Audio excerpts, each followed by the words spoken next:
சரியான வயசில் கல்யாணம் பண்ணிக்க பெரும்பாலான பெண்கள் விரும்புறதில்ல.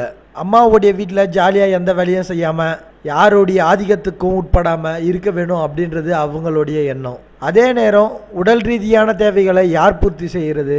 இதுக்காக சமீப காலமாக பெண்கள் விரும்புவது செக்ஸ் டாய்ஸ்கள். இதே போல் ஆம்பளைங்களும் சளைச்சவங்க இல்லை.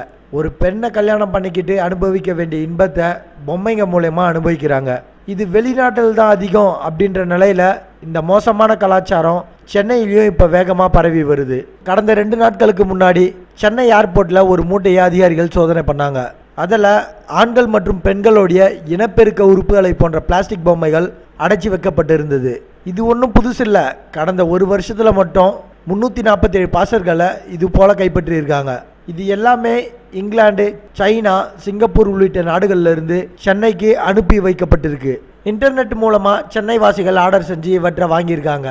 தமிழகத்தில் செக்ஸ் டாய்ஸ்களுக்கு தடை இருக்கிறதுனால அதிகாரிகள் இதை பறிமுதல் செஞ்சது குறிப்பிடத்தக்கது. இந்த பொம்மைகளை பயன்படுத்துறது இயற்கைக்கு எதிரானது அப்படி மட்டும் இல்லாமல் உடல் மற்றும் மன ரீதியான பல நோய்களை ஏற்படுத்தக்கூடியதாகும். எனவே பெற்றோர் இந்த விஷயத்தில் ரொம்பவே கவனமாக இருக்கணும். இந்த செய்தியை பற்றி ஏதாச்சும் கருத்து சொல்ல விரும்புனா கமெண்ட் பாக்ஸில் போய் கமெண்ட் பண்ணுங்கள். நான் உங்களை அடுத்த வீடியோவில் சந்திக்கிறேன். நன்றி.